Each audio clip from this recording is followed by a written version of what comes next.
Hola, sóc el Joao França i us dono la benvinguda a un nou capítol de La Trucada, un podcast de reflexions telefòniques. Avui truquem a l'Efraín Foglia, dissenyador, investigador i docent que treballa en les interseccions entre el disseny, l'activisme de base i les tecnologies en xarxa. L'Efraín forma part de diversos projectes que busquen connectar les persones a través d'infraestructures que els donin llibertat, com per exemple la xarxa de telecomunicacions autogestionada de Gifi.net, l'Associació Expansió de la Xarxa Oberta o també la xarxa de ràdios comunitàries de Barcelona. La seva experiència ens mostra la importància de pensar les tecnologies des d'una mirada comunitària. Avui parlarem sobre l'internet. Truquem a l'Efraín.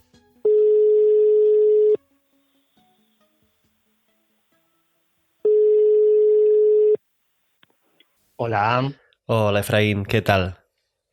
¿qué tal? Buen día, Joao, ¿cómo va? Buen día, muy bien. Gracias por aceptar esta llamada, por dejarte liar. ¿Qué va? Gracias a ti. Vamos a charlar un poco. Sí, muy bien. Oye, pues de entrada, yo creo que te conocí escribiendo sobre el proyecto de Universo Internet, en que tú les explicabas a docentes qué es Internet muy desde lo material, ¿no? Con cubos de madera, con cuerdas, con adhesivos, ¿no? Y bueno, a lo mejor aquí pienso, ya perdemos el público que cree que no entiende o que no le interesa lo tecnológico, ¿no? Pero yo estoy convencido de que tiene que ver con muchas cosas, ¿no? Pero de entrada, ¿qué es Internet, ¿no? ¿Cómo lo explicarías? Yo creo que la respuesta ha ido mutando, porque por un lado tenemos como la descripción material de lo que es Internet, y luego Internet se ha convertido en un montón de cosas más, para bien y para mal, y antes la descripción solamente venía desde algún lugar, que era desde las telecomunicaciones, desde esa especialidad. Pero ahora mismo la respuesta puede venir desde casi cualquier área del conocimiento. Entonces, si vamos a la respuesta como original base más ortodoxa, pues Internet es un conjunto de redes de telecomunicaciones que se conectan entre ellas. Dicho de otra forma, como si mucha gente se agarrara de la mano y hiciera un círculo, y luego al lado hay otra gente que hace otro círculo, y al lado hay otra gente que hace un círculo y en el otro pueblo, y llega un momento en que deciden juntar esos círculos soltándose unas manos a algunas personas y agarrándose con una mano al otro círculo. Y esta descripción que acabo de hacer, pues sería que esos círculos serían empresas de telecomunicaciones que construyen esa red. El otro círculo podría ser un circuito universitario telemático. El otro podría ser una red de un pueblo. Y el protocolo en común que hablan estos círculos es básicamente lo que se conoce que inventó Tim Berners-Lee, que es el protocolo de Internet que usamos, ¿no? El HTTP/WW.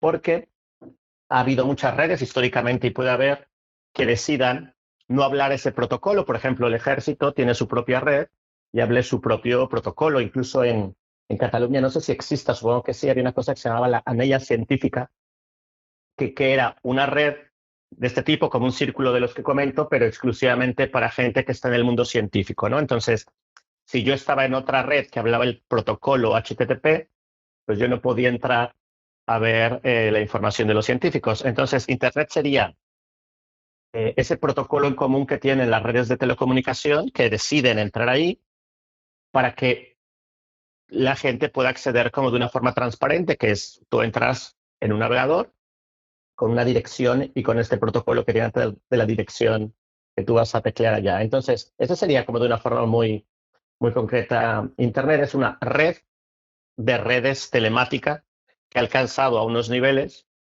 impresionantes y que lo que hay adentro de esa red pues es información en formato digital, ¿no? Podríamos decir que si nosotros vemos una patata, una papa en Internet, en Instagram, pues eso en el fondo está contenido pero en formato digital y luego tiene su transformación en imagen. Entonces esto sería como una descripción bastante mecánica y simple, pero a mí me gusta dar otra que tiene más que ver con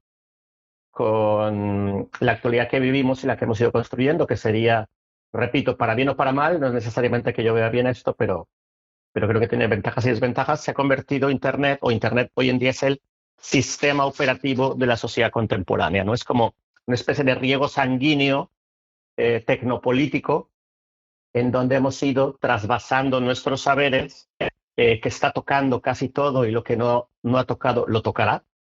Por lo tanto, más allá de que sea una tecnología en concreto o no, ahora lo más relevante que me parece, y también por la cantidad de proyectos en los que estoy involucrado relacionado a esto, ha trascendido esta parte técnica y se convierte en algo mucho más complejo que impacta a todas las áreas del conocimiento, ¿no? Yo llevo como un par de años obsesionado con un texto de Max Weber, esta conferencia que se llama Ciencia como vocación, no sé si lo conoces, Sí, sí, sí. que él plantea, ¿no?, esta idea del desencantamiento del mundo y nos dice, ¿no?, en este proceso de racionalización lo que pasa no es que entendamos mejor el mundo, sino que confiamos que las cosas tienen una explicación, ¿no? Y él está hablando en 1917 y le dice a la gente, bueno, habéis venido aquí en tranvía, pero no sabéis explicar cómo funciona el tranvía, ¿no? Y mi obsesión es que la digitalización, esto lo ha acelerado mucho, ¿no? Como que cada vez entendemos menos nuestro mundo, ¿no? Entonces, si tú dices, Internet es el sistema operativo de nuestra sociedad, ¿qué implicaciones tiene esto, ¿no? De que, bueno, no sé, de entrada si estás de acuerdo, ¿no? Como que no entendemos lo que hay detrás de todo eso, pero qué Sí, consecuencias tiene. totalmente. De hecho, este taller que tú mencionas de Universo Internet, que es una serie de módulos que comenzamos con el Centro de Cultura Contemporánea y que nos ha llevado a extenderlo, llevamos como, no sé, 7 años o algo así, partía de esta base, parte de la idea, y también proyectos como Gifinet, Exocad y una serie de proyectos que llevamos, de decir, a ver, Peña, necesitamos entender cómo funciona esto porque nos la están colando, ¿no? Por decir una frase popular. O sea, necesitamos abrir esa caja negra que además cada vez se sofistica más porque Internet como nació, si lo miramos desde el conocimiento que tenemos ahora, era como muy básico y muy tonto, ¿no? En el sentido de su entendimiento, que aún así estaba muy alejado del escrutinio ciudadano. Pero el Internet incluso que tenemos ahora, que hay gente que le llama la tercera era de Internet, es un Internet que ya es casi indescifrable, inclusive para mucha gente especialista, ¿no? Por ejemplo, temas de algoritmos, que hablar del tema criptomonedas, blockchain y todo eso, que todavía nos aleja más, y muchos proyectos desde el nacimiento principalmente del concepto de software libre, y de un montón de movimientos militantes, también del free speech, ¿no? Mucha gente, aunque no sea tecnóloga, pero vio en Internet, que es como me pasó a mí en la época de los 90, con el movimiento zapatista, pues una tecnorevolución que más allá de entender la tecnología, sabíamos que ya había otro espacio relevante político que se había activado y que no tenía que ver con que si me gustan los cacharros, las antenas o los teléfonos, sino tenía que ver con una reivindicación por la lucha de la vida y de la tierra. Y ahí había otra arma que no estaba coartada en ese momento por los medios mainstream mexicanos y globales, que pertenecían a Televisa y otra serie de farsantes que siempre han dominado el discurso público. Y entonces en ese momento se vio que había otra posibilidad, y esto se le llama los años de la utopía, ¿no? De la primera utopía de Internet. Entonces, desde luego que a lo que nos enfrentamos es a una invisibilidad, a una opacidad en cómo funciona esto. Y aquel taller que tú mencionas, su ejercicio tenía que ver con quitar la idea a la gente de que Internet es algo que pertenece a las empresas de telecomunicación, sino que Internet es un bien común, un derecho humano, y necesitamos saber construirlo, si quieres, desde un juego, pero para entender que necesitamos reclamarlo a nivel político, ¿no? Con esta, ahora me has conectado como con otra cosa, ¿no? Pero como esta idea de la libertad de expresión, de poder expresarte, y esto entiendo que conecta con lo que comentabas, ¿no? O sea, hablas de tu conexión con esto, pues desde la lucha zapatista. Yo pienso en mi caso, ¿no? De empezar a trabajar en medios independientes que se pueden construir porque hay muy poco coste de infraestructura, pero cada vez más, ¿no? Pienso en Twitter concretamente, ¿no? Por ejemplo, de pasar a ser un espacio de libertad de expresión a ser un espacio donde está cada vez más limitado lo que, o sea, tú puedes decirlo todo, pero lo que puedes comunicar no es lo mismo, ¿no? O sea, no tienes tanta libertad. ¿Qué ha pasado aquí, no? ¿Cómo se ha perdido esta utopía de Internet, por decirlo así? Sí, bueno, más o menos la narrativa de esto es relativamente clara, si bien es un poco de movimientos y tal, pero a mí me gustaría primero aclarar algo. por lo menos desde las perspectivas de donde yo vengo y muchas otras compañeras y mucha otra gente, y es que nunca hemos considerado que Twitter o todos estos lugares sean espacios de expresión libre, o sea, nunca. O sea, en esto es muy tajante. De hecho, esta gente totalmente radical que evidentemente terminas desconectado de la sociedad, ¿no?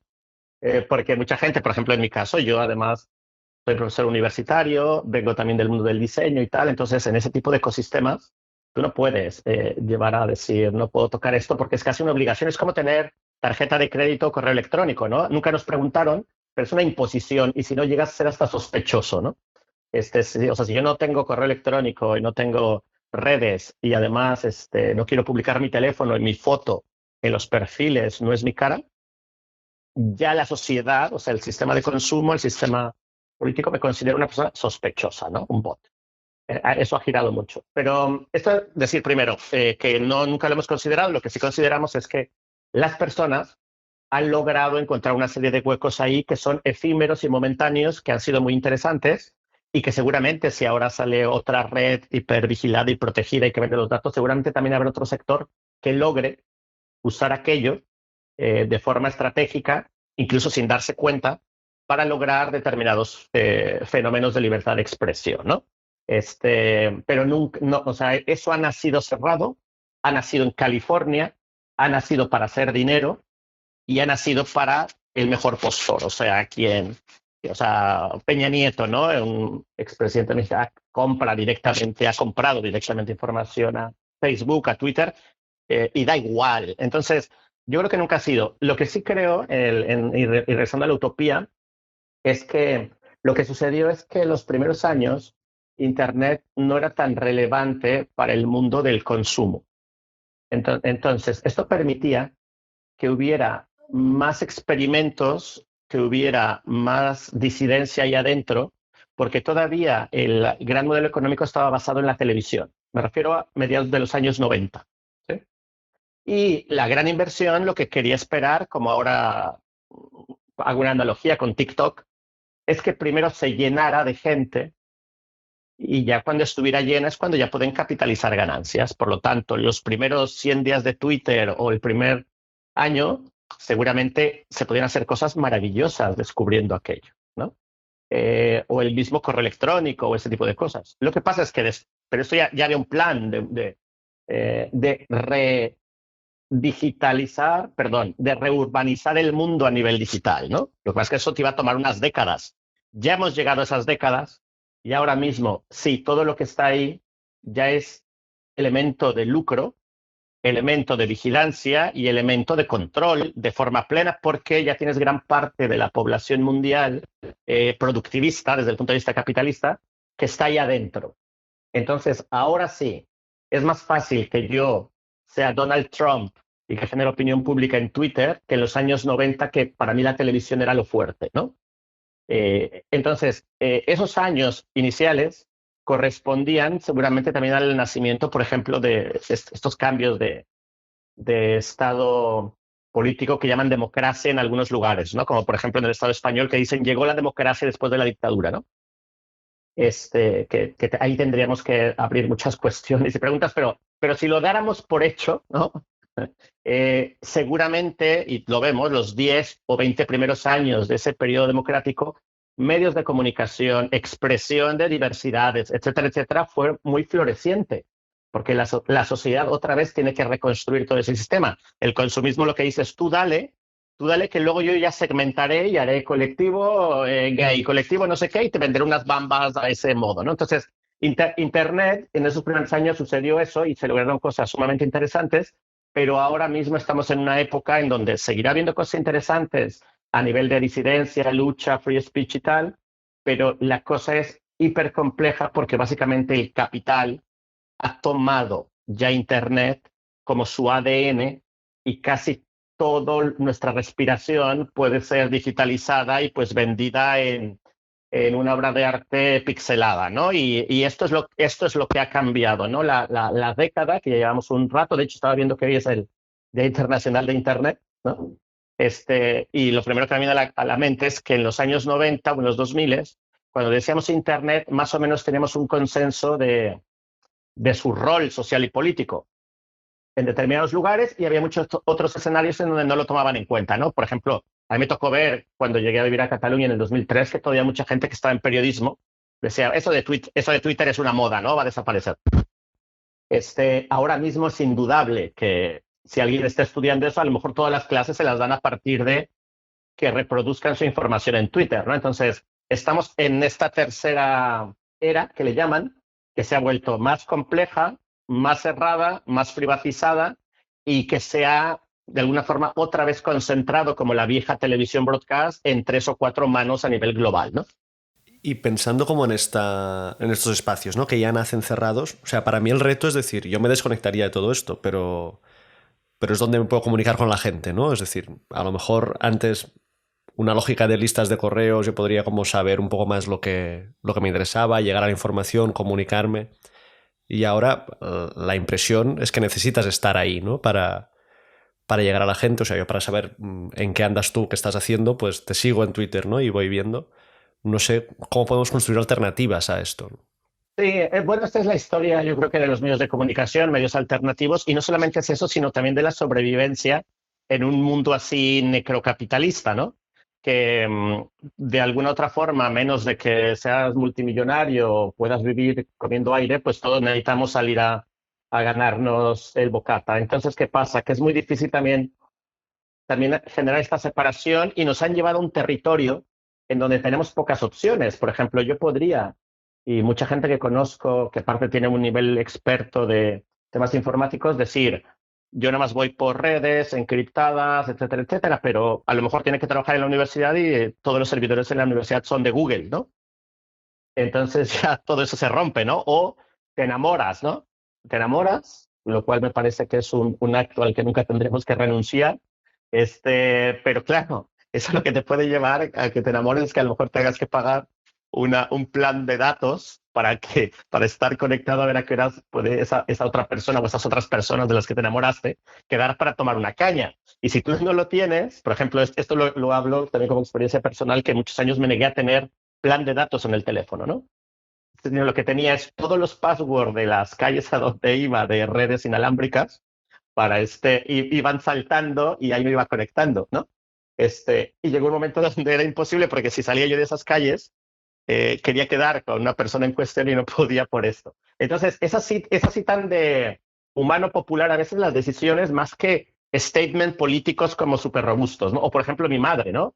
O sea, mi madre, como mucha gente de su edad, no pudo acceder por un tema de conocimiento a todas las capas desde Internet navegador hasta smartphone, ¿vale? Ella vive en México. Y lo que más se parece a su referencia, que es realmente lo que más se usa a nivel global, es el WhatsApp. ¿Sí? Yo el WhatsApp, evidentemente, no solamente es que lo odie, sino que me molesta cuando alguien me adhiere a WhatsApp, etcétera, etcétera. Pero claro, yo esto se lo cuento a mi madre y me dice, mira, tú te callas, que estás allá no sé dónde con esta gente, con todos los güeros de allá, y tú me vas a contestar por WhatsApp, y yo no me voy a instalar otra cosa, ¿no? Entonces, claro, o sea, no es una caricatura aunque lo parezca, pero lo que intento decir es que muchas veces esta decisión de política, de usar una serie tanto de herramientas o matrices tecnológicas, es verdaderamente compleja si nos lo planteamos desde un purismo total, ¿no? Lo que sí es verdad es de que hay una serie de circuitos en los cuales tú puedes estar operando y puedes hacer una segmentación de las cosas que son muy delicadas, de las cosas que son más políticas, de las cosas que son más populares, etcétera, etcétera, ¿no? Por ejemplo, no sé, pongo una serie de normas mínimas. Yo nunca pondría en Instagram, que lo uso, fotos de mi familia o de gente querida, etcétera, etcétera. Aunque ya los tenga Apple, ¿no? Porque no necesito ponerlos yo, ya los puso otra persona, ¿no? Determinados correos que están dedicados a proyectos políticos, ¿no? Y que los tengo con Pangea y que los tengo con tal. De hecho, si lo miras, hablo en territorio catalán, seguramente también más allá, ¿no? Pero tenemos servicios de correo electrónico éticos con Pangea. Son conexiones si quieres teléfono, ¿no? Tenemos una cantidad de redes de infraestructura con el que te pueden prestar servicios hasta de fibra óptica. O sea, sí que hay una serie de abanicos que evidentemente costarán más que usar Twitter, porque siempre hay que poner el cuerpo un poco en eso, porque la gente normalmente hace las comparativas con el último producto de Google o de Apple. Y sí que tienes un abanico en donde tú puedes más o menos estar atento a una serie de protecciones de todo lo que sería aquello, evidentemente sin caer en la paranoia.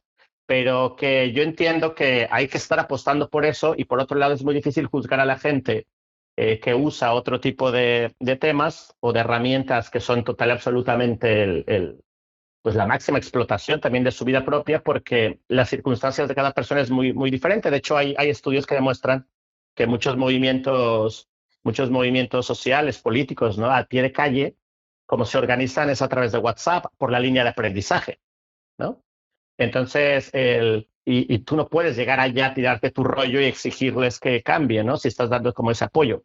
Entonces, lo que yo creo que aquí lo que necesitamos es intentar tener parcelas que puedan convivir también sin dándoles la importancia que el contenido que realmente tiene. Esto nos toma un poco más de tiempo de lo habitual al día, pero me parece que es un ejercicio que podemos realizar sin tener que cambiar toda tu vida y irte a una isla desierta sin internet, ¿no? Si eso quieres, bien, pero me refiero dentro del ecosistema de intercambio de información digital, ¿no? Claro, en este intercambio, o sea, ¿tú crees que es posible masificar, digamos, alternativas libres o realmente siempre tendremos que estar jugando, ¿no? Como con estar un poco en estos espacios que son cerrados y son privados, empresariales, y luego, pues en lo que podamos estar en espacios que sean nuestros, ¿no? Por ejemplo, ¿no? Gente pues puede usar Mastodon, pero no está ahí toda la gente que está en Twitter, Correcto. ¿no? Este salto Sí. ¿crees que se podrá hacer en algún momento? A ver, yo creo que esto es lo mismo que la gente que está luchando por la vivienda, por la tierra, por inclusiones de todo tipo, etcétera, etcétera. Eh, lo que tú construyes o por lo que tú luchas en ese momento con ese tipo de alternativas es solo el comienzo de lo que seguirá la generación que viene atrás. Y es de por vida. O sea, no, la gente que está haciendo esto no se va a morir, sino nos vamos a extinguir, ¿no?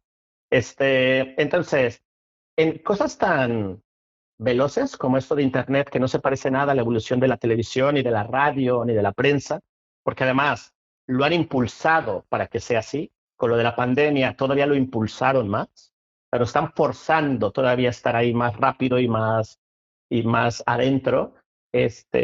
Las estrategias se tienen que cambiar casi cada año de estos proyectos. No se puede tener un plan. Nosotros lo vemos con el tema de la charla de radios, Gifinet, Dexo y no sé de proyectos que tenemos. Casi cada 6 meses entran en crisis en alguna, porque ya salió otra cosa o ya nos llevó a otro territorio o incluso estás apoyando a colectivos para que tengan internet y de repente te dicen ya, pero no va tan veloz como aquella, como Telefónica. Entonces, claro, o sea, estamos ahí y a diferencia de otros sectores, este va muy veloz. Entonces, llega un momento en donde no puedes competir por velocidad o por mejora y tal, pero lo que tienes que competir es por robustez de la comunidad, ¿no? Entonces, sí hay un circuito global internacional que crece.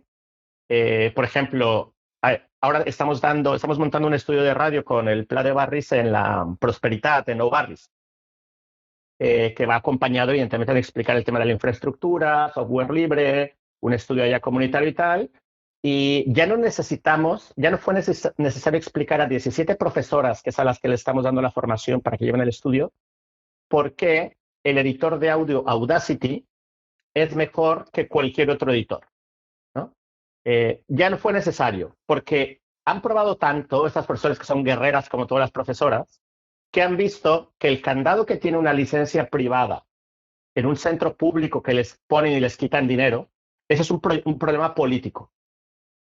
Y entonces no fue necesario explicar nada de todo el imaginario de por qué queremos usar esto y tal, porque así si hay una chavala que quiere hacer radios de su casa, pues se lo descarga y trae el material, etcétera, etcétera, porque ya está, o sea, el mundo se ha condensado tanto a nivel de problemas y de fricciones y de violencia contra la gente en todos los términos, que ya llega un momento en que la gente dice, pues tengo que buscar otra opción, entonces empiezan a preguntar y se dan cuenta que sí que hay otro tipo de opciones, que aunque no es tan bonito como si usaran su Apple y tal, pero que tienes una comunidad gigante que ha establecido un programario de edición de audio que todo el mundo lo considera democrático.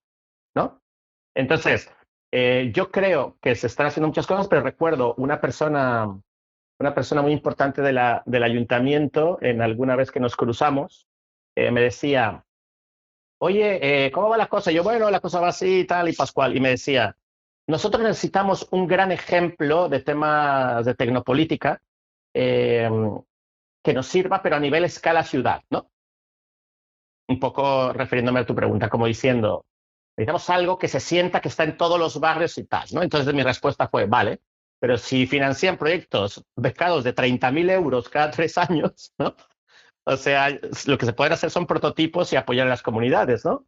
Pero si tú me dices que ni siquiera el total, pero nos pones una tercera parte del presupuesto que le ponen a las infraestructuras de la ciudad en telecomunicaciones de empresas privadas, claro, podemos hablar de otro resultado, ¿no? Recuerdo cuando acá estuvo Francesca Bría de Comisión de Tecnología, ella en su relato decía una cosa que me gustaba bastante, que era el hecho de eh, vamos a intentar nivelar cómo se financian los proyectos de un lado y otro, pero también lo podríamos aplicar a la vivienda, hay un montón de lugares. Lo que pasa es que no tenemos casos de estudio tan grandes porque casi todas estas comunidades se autogestionan, consiguen recursos como pueden y van por slots, ¿no? O sea, estos 2 años, este es el proyecto que tenemos, a lo mejor hay un cambio generacional porque pues la gente tuvo hijes o se fue al monte y tal. Entonces es un trabajo continuo, pero yo creo que no se aspira tampoco a poder tener algo tan grande porque los casos también que ha habido, lo que terminan haciendo es entrando en una dinámica económica que termina rompiendo el proyecto, ¿no? Y esto, bueno, tú lo sabrás bastante bien en muchas experiencias que habrás vivido, ¿no? A mí me tocó el momento del lulismo con Forado Eixo y todo esto, ¿no? Que tomó unas dimensiones como gigantes y veías ahí unos fenómenos también de este tipo, pero lo mismo en otros lados, ¿no? Entonces, a mí lo que me parece es que el salto también de escala lo que hace es que te genera una presión tanto fiscal, económica y administrativa, que mucha gente es capaz de abandonar ese proyecto porque eso no era lo que estaba buscando. Estaba buscando un espacio de libertad y estaba buscando un espacio de construcción colectiva. Y cuando tú ya saltas a facturar o a encontrar dinero para contratar a determinadas personas para generar un proyecto más grande, la cosa se empieza a poner sumamente extraña, ¿no? En este sentido. Tú eres uno de los fundadores, digamos, de Gifinet, ¿no? Y a lo mejor es un proyecto que nos ayuda a pensar cómo hacer estas cosas sostenibles, ¿no? Y de entrada, no sé si puedes explicar para quien no lo conozca qué es Gifinet, ¿no? Sí, bueno, un poco explicar también lo de que soy fundador. O sea, Gifinet fue una comunidad que se montó como un montón de comunidades en Europa y en el mundo que se llamaban Community Networks, que fue un movimiento que empezó en los años 2000. Entonces, Gifinet fue evolucionando dentro de este circuito y luego se postuló para ser fundación, para tener una herramienta fiscal. Y ahí yo fui una de las personas que colaboró para esa fundación. A esto me refiero con fundador porque siempre están como todos estos conceptos como flotando, ¿no? Entonces, bueno, a partir de aquí, Gifinet podríamos decir que lo que es algo muy básico a nivel de concepto, que es Internet no le pertenece a las telecos, sino Internet es un derecho humano. La sociedad tiene la capacidad para construir una infraestructura que tenga normas más humanas, ¿no? Esto sería, básicamente. ¿Y qué le pasó a Gifinet y por qué se convirtió en pues, la red de referencia a nivel mundial? Porque básicamente empezó a colaborar con cualquier tipo de actor mientras hubiera acuerdos en común de cooperación. Quiero decir, podría entrar a una universidad o una persona que vendía pan con un colectivo Ocupa, con un colectivo de software libre o con un colectivo que tuviera determinadas afinidades políticas. O sea, no es un grupo de gente que tuviera siempre todos que votar lo mismo, ¿no? Y además, uno de los primeros puntos que se puso sobre la mesa es que fuera la propiedad distribuida, o sea, que cada quien se pagara su trozo de propiedad y que lo común es lo que conecta estas propiedades, ¿no? Por lo tanto, se denominó que el proyecto necesitaba ser de autoprestación de servicios, ¿no? Un poco el do it yourself, ¿no? Entonces, este tipo de proyecto, al todo mundo empezar a poner, ¿no? O cooperar para poner, pues en principio no era deficitario, ¿no? O sea, no tenía alguien que ponerlo todo para luego intentar cobrarlo o ver de dónde lo sacaba, ¿no? Y además que llegó un momento en donde Internet se empezó a necesitar mucho. Por lo tanto, si ya la gente da por hecho que es algo que no cuestiona, que tiene que pagar a una compañía de telecomunicaciones, pues ya no va a cuestionar que tiene que pagar a un proyecto que le da el mismo servicio, pero que es comunitario. En cambio, esto sí que pasa en otros lugares en donde se da por sentado, y la cultura, ¿no? Muchas veces no hay gran costumbre en donde estamos de pagar, de comprar libros o discos o tal, ¿no? Como en otros lugares que todo mundo financia esto. Entonces, el sistema económico empezó por ahí, empezó básicamente que todo el mundo ponga lo que quiera y va creciendo. Como empezó a ser tan eficaz, evidentemente también gracias a los 15 años que ya llevaba el desarrollo del software libre, o sea, Gifinet es hija del software libre, ¿no? O sea, no nace de formación espontánea, sino llega un momento donde hay conocimientos de todas estas comunidades a nivel global que permiten pensar por qué no vamos enlazando localidades a través de antenas y de cables y usamos la poesía del Creative Commons o de las licencias de software libre y generamos una licencia que se llamaba la licencia Procomún de la red abierta, ¿no? Que es posiblemente la primera licencia en telecomunicaciones que te permitía hacer esto. Entonces, esto empezó a crecer, a crecer, a crecer, llegó a crecer de una forma fundamental porque también una pequeña empresa que estaba en un pueblo decía, yo pago para que esa infraestructura común llegue a mi pueblo y puedo conectar el pueblo de atrás. Entonces, podríamos decir que siempre hubo economía, ¿no? O sea, siempre hubo alguien que pusiera dinero para algo. Y a partir de ahí, evidentemente, cuando algo empieza a tener este tipo de relevancia, pues ya es cuando tú puedes optar a financiamiento europeo, financiamiento local, financiamiento tal y tal y tal, ¿no? Evidentemente estoy hablando que esto tarda 10 años en llegar y también los 10 primeros años era un proyecto bastante estigmatizado por las administraciones y por las empresas, ¿no?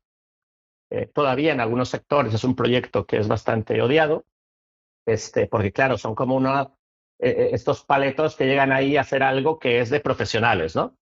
Pero claro, luego empiezan a llegar los reconocimientos. La Comunidad Europea premió a Gifinet por ser uno de los mejores modelos económicos en el despliegue de fibra óptica en zonas rurales, ¿no? Entonces empezó a dar como este fenómeno de reconocimiento de instituciones fuertes y a partir de ahí Gifinet y todas sus ramificaciones empezó a realmente también a tener más fácil el autofinanciamiento siguiendo, o sea, y continuando manteniendo el financiamiento personal, ¿no? Dicho de otra forma, nosotros fundamos la EXO.cat, que sería la asociación que representa, una de ellas que representa a Gifinet en Barcelona, tiene 11 años, somos 100 personas asociadas y esa asociación se mantiene de nuestra cuota, ¿sí? O sea que no es deficitaria en ese sentido.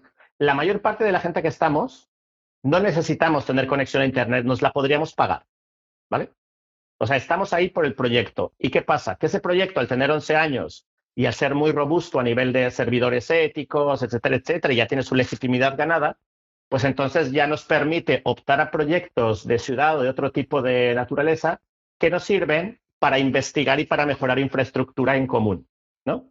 Entonces, esta economía finalmente termina siendo bastante, por lo menos, saneada y todo lo que tiene que ver en temas digitales, cuando yo pongo, por ejemplo, 100 euros para mejorar un servidor en Barcelona, ese servidor le está beneficiando a la gente de Girona y de otros lados. O sea, el territorio digital aquí sí que hace un diferencial. Por lo tanto, esa persona pues ya es capaz también de regresar algo en 6 meses a la comunidad de Barcelona. Y así secuentemente. Luego también hay empresas que ya se dedican plenamente a esto y que ya tienen como un modelo lucrativo y tal, pero nosotros en Barcelona y yo también particularmente, no me interesa saltar a la prestación de servicios, sino mantenernos también como un laboratorio de exploración de ética o de otra forma de hacer Internet, ¿no? Porque la mayor parte de la gente pues nos ganamos la vida con oficios variados, ¿no? Claro.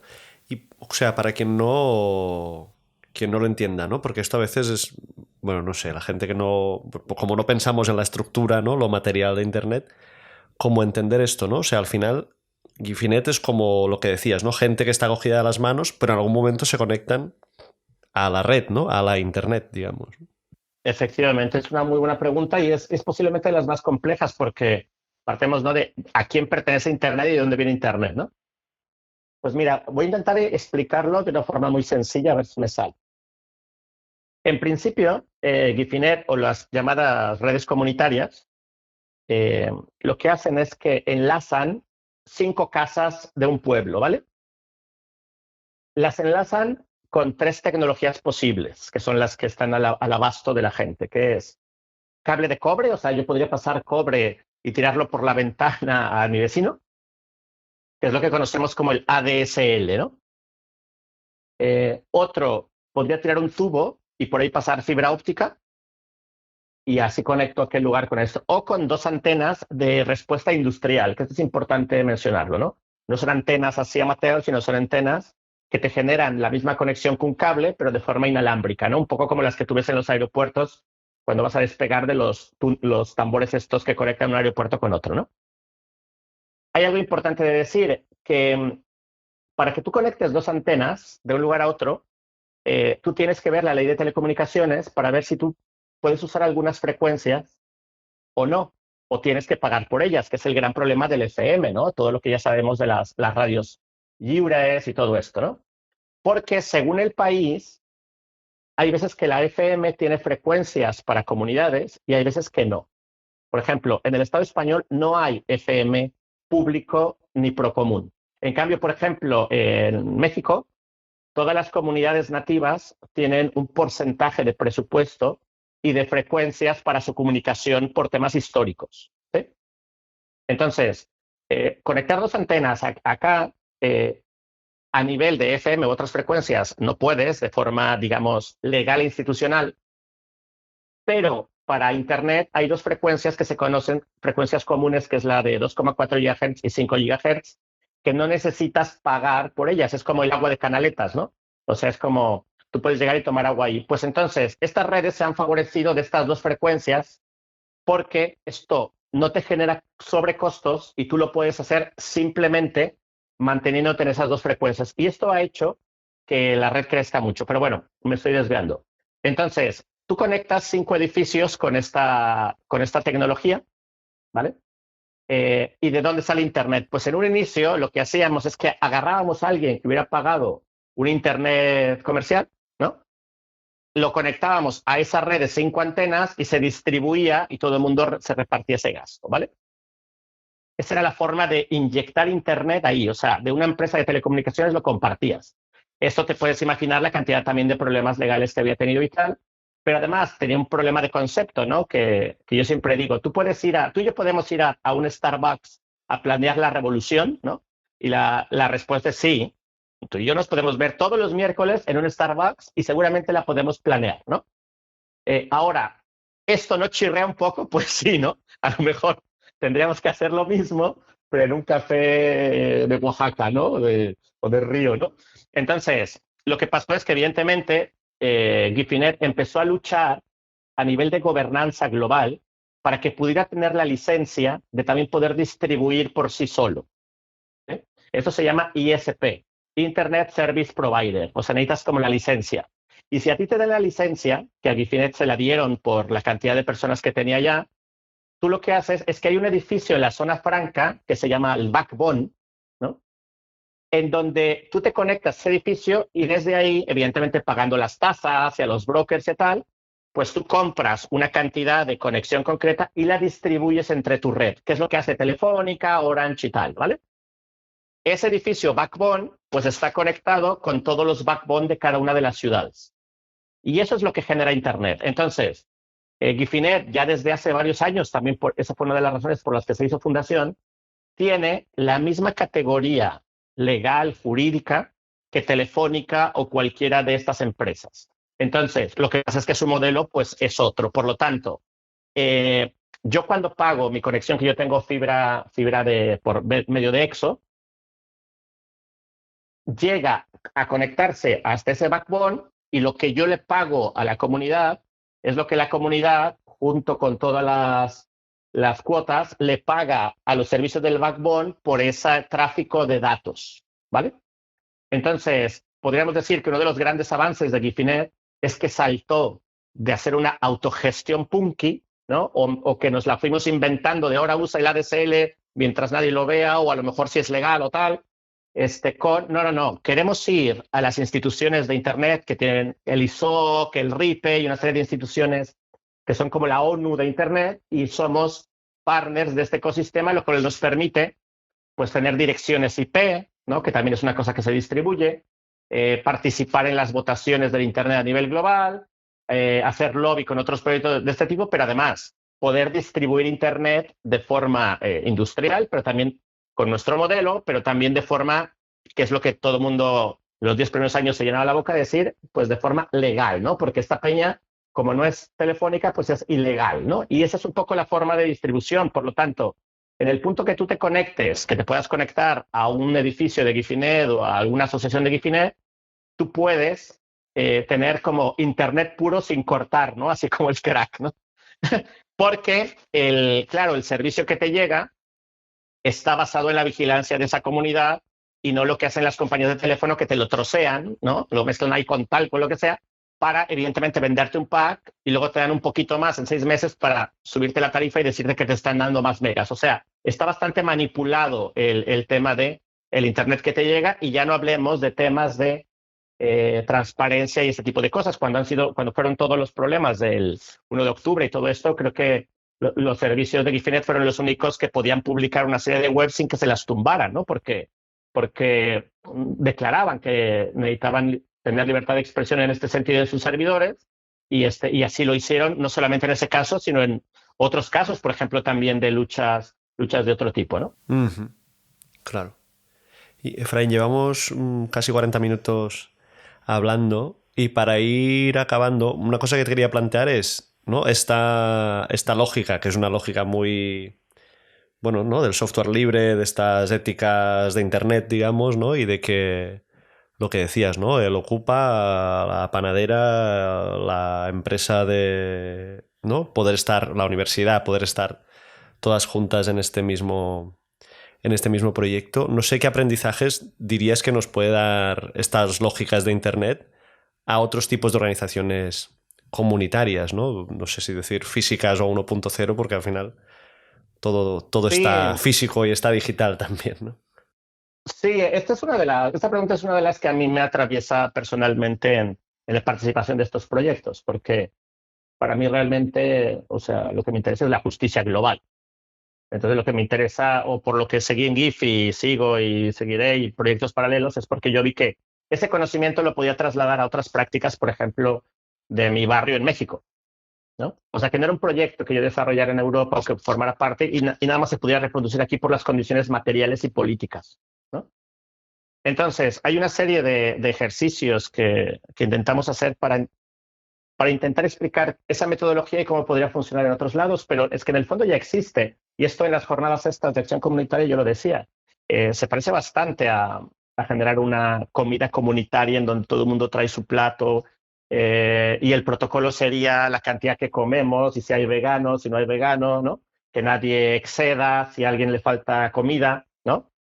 O sea que ya está, para mí el proyecto político en este sentido sería acercar a estas comunidades que piensan que lo tecnológico está muy alejado, lo tecnológico de proyectos de este tipo, para que se puedan dar cuenta, y eso es también lo que intentamos con la charla de radios comunitarios, ¿no? Lo de la radio es un comodín, pero lo que nos interesa es que entiendan que hacer radio también hay un proyecto político no solamente en los contenidos, sino en esas infraestructuras que sean gobernadas por ti mismo, que sean éticas, que sean etcétera, etcétera. Y para mí ese sería como el tema, porque en el aprendizaje me parece que hay poco que enseñarle a proyectos de lucha o de reivindicación que se dan aquí en la ciudad y a nivel global. Y a mí que me toca vivirlo de varios lados, porque soy un poco multiescena, ¿no? Este, compartimos los mismos valores. Evidentemente, hay comunidades que tienen todo el tema de género 10.000 veces más avanzado que las comunidades X, pero se tienen que mover y hay gente que está haciendo porque se muevan. Y en cambio, hay en otras cosas en donde estas comunidades están mucho más avanzadas a nivel de imaginarios que los otros lugares, como por ejemplo, y principalmente el hecho de decir, somos capaces de construir nuestra propia infraestructura. ¿Sí? En cambio, en otros lugares no se cuestiona, ¿no? Yo de repente escucho a alguien que está haciendo radio u otra práctica y se lo está dejando todo allá, pero pues de repente no tiene ningún tipo de problemas en subir algo a Spotify o algo así, ¿no? Entonces, pero no es porque no puedan convivir, que es un poco lo que explicábamos al inicio de la entrevista. No es porque tengan que ser que una anule a la otra, porque tú necesitas ir a diversos públicos, audiencias, si te parece. Pero el hecho de que no les haya pasado por la cabeza, ¿no? Por ejemplo, leía una vez que Bajal ponía en Instagram que se quejaba de la censura en Instagram, ¿no?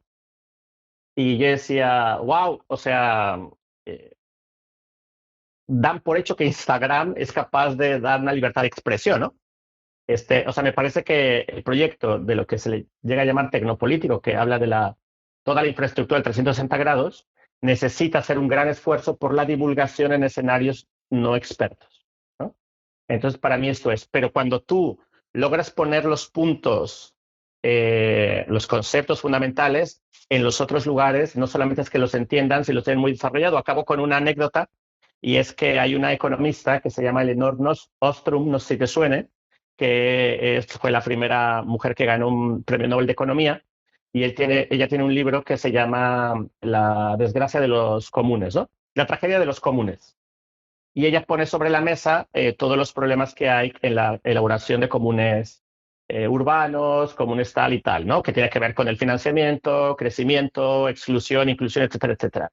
Y una persona muy estimada mía de acá de Guifiné, coincidimos en un congreso en Oaxaca, que era el Congreso Continental de Radios Comunitarias. ¿Eh? Y se habló de todo tipo y había comunidades desde Canadá hasta la punta del Cono Sur. Y se hablaba de todo esto. Y cuando estaban hablando todas las comunidades, principalmente nativas, de su defensa de la radio, del espectro radioeléctrico y todo esto, mi compañero que fue allá me dice, hostia, pues se han leído a la Elinor Ostrom esta, ¿no? O sea, claro, o sea, todo lo que tenía que ver con la época precolonial, ¿sabes? Trabajo comunitario, él se lo atribuía pues a la escritora nórdica, ¿no? Porque era como su referente. Y ya después se dio cuenta, no, es que esta gente antes ya hacía esto, ¿no? Y era un poco esto. A mí no me parece que Guifiné no tiene que leccionar mucho de nada, sino que tiene que compartir esto porque se encontrarán los puntos en común, porque los conceptos son los mismos y hay que quitarle como ese trato opaco a la tecnología de super expertise, sino tenemos que naturalizar más que somos capaces de construirla con nuestros valores y ya está. Y comentabas ahora, ¿no? El esto, ¿no? Por ejemplo, hacer un podcast y tenerlo en Spotify. Claro, yo en este caso, por ejemplo, ¿no? Para mí era importante saber, o sea, controlar dónde estaban los archivos de, de mis capítulos, digamos, y se pueden escuchar directamente en la web, ¿no? Sin tener que pasar por un servicio de estos, pero a la vez como la necesidad de estar ahí, ¿no? Porque es donde la gente Totalmente. escucha, pero no sé qué recomiendas, y aquí a lo mejor puedes hacer una falca de la xarxa de radios comunitarias, ¿no? A quien se plantee pues esto, ¿no? Hacer un proyecto de este tipo. Sí, totalmente. Bueno, hay, por lo menos en Barcelona y tal, habrá 5 o 6 proyectos que a ti te permiten hacer eso y luego están los proyectos globales. Pero más que entrar a hacer la falca y tal, que ya se lo pueden mirar quien quiera, lo de xrcd.cat, es que claro que estamos en estas aguas, pero para mí el punto importante no es que alguien lo suba aquí o allá, sino que hay un debate público que no se está dando, que no solamente le pertenece a la gente, sino a las instituciones. Y ahí hacemos mucho hincapié de cómo es posible que se estén haciendo podcasts o relatos y tal desde las instituciones públicas y que se dé por defecto, ¿no? Que ya todo eso va a ir a Spotify, ¿no? Y al mismo tiempo tengas una charla que está hablando de soberanía tecnológica en Barcelona, etcétera, etcétera, ¿no? O sea, este es el punto, es como más a nivel conciencia, porque lo que le pasó a Internet, y esto es una de sus grandes ventajas dentro del capitalismo así como extractivista, es que es la gran matriz tecnológica que nació ya en la época de las privatizaciones. ¿Sí? Entonces, el cuestionamiento de la educación pública está allá, de la televisión pública está allá, porque nació de una forma y luego la mataron, ¿no? O la tienen ahí herida de muerte. La sanidad pública, ¿no? O sea, si tú dices, vamos a luchar por la sanidad pública, pues aquí salen las jefas del CAP Raval Nord y queman el magma si hace falta, ¿no? Porque hay una identificación entre ese derecho de lo público y todo lo que es privado, que gran parte de lo privado pues está muy manchado por los abusos, ¿no? No digo que todo, pero gran parte. ¿Y qué pasa? Internet ya nace en una época donde ya todo era así. Por lo tanto, el clic me parece que importante, que es a nivel mental, porque eso luego se puede convertir en una acción política, es porque se reivindique que esos espacios digitales no tienen que todos ir a parar a la mutua California guay, ¿sabes? Y Barcelona es especialista en hacer congresos de mutuas Californias Wide. Entonces, nosotros lo que intentamos explicar, por ejemplo, el GREC, el Festival GREC del Teatro, estamos haciendo la segunda colaboración este año y el director, Seth, lo entendió perfectamente desde el inicio y estamos trabajando en que sus contenidos vayan directamente a un medio público comunitario gestionado tal, pero coincide que cuando le intenté explicar todo el proyecto, él es de Vic, de Osona, entonces, como ese es uno de los bastiones de Gifinet más fuertes, le tocó en su juventud conocer aquello y me dijo, tranquilo, que ya lo entendí todo, ¿no? Entonces, o sea, que es posible llegar a estas sensibilidades en un festival que necesita audiencia y aparte nosotros le dijimos, no es incompatible y que es un poco también la respuesta que te daría con que tú lo subas a Spot y tal, pero lo que pasa es que me parece que si empezamos a trasvasar, también está la gente de Procomuns, está la gente de plataformas, que todos son colectivos que de hecho la infraestructura viene de la EXO y ellos hacen la otra parte, la de prestación de servicios o la de interfaz y tal, pero que muchos de, Procomuns me parece que tiene su propia infraestructura, pero plataformas que están en la CHES en San Andreu también optan por decir, no queremos colgar nuestros vídeos en YouTube. Entonces, evidentemente que el camino es más largo, y La Mosca, hace poco hablamos con ellos y todo lo tienen en YouTube porque es el único lugar donde no se lo censuran. Entonces, vamos haciendo un pequeño caminito allá de 5 o 10 años, pero por lo menos tú sabes que tienes acá a un espacio en donde, pues, si te cambian las normas de uso o si simplemente no te apetece, o si mucha gente que va a Spotify se da cuenta que no necesariamente aumentan sus visitas por el hecho de estar en Spotify, ¿no? Porque las únicas personas que pueden saber el tema de las visitas son los que tenemos acceso a los servidores que controlamos, ¿no? Y Spotify te puede decir lo que tú quieras de YouTube y tal, ¿no? Porque su modelo de negocio está basado en decirte que vas muy guay para... Es como, supongo que Tinder, si llega alguien, yo me lo planteo, que nunca liga, ¿no? Habrá algún dispositivo para que te anime a que no te vayas, ¿no? Y si el aliciente es ligar, pues te tendrá que inventar algún dispositivo, porque si no el modelo de negocio se le puede caer, ¿no? Entonces, va un poco por aquí. Entonces, yo creo que hay una serie de proyectos que pueden buscar. Está el de plataformas, está la gente de Procomuns, está el de las redes comunitarias, que lo que son servicios TICs en términos generales, en donde tú puedes depositar allá tus contenidos y con una serie de normas. Por ejemplo, en las redes de redes comunitarias usamos indexadores de podcast que son abiertos y que no te roban los datos, ¿no? O sea, que no pueden lucrar con sus datos, ¿no? Y vamos intentando limpiar todo eso, pero es verdad lo que tú dices, por ejemplo, a nivel de divulgación, porque las comunidades de radio se mueven en muchos ámbitos, nosotros tenemos que tirar de Instagram y de Twitter, ¿no? O sea que, en cambio, en la gestión interna del proyecto en MassMatech tenemos una cosa que se llama Elements, que se llama Matrix, que es uno de los chats, ¿no? Que no te pide el número de teléfono, ¿no?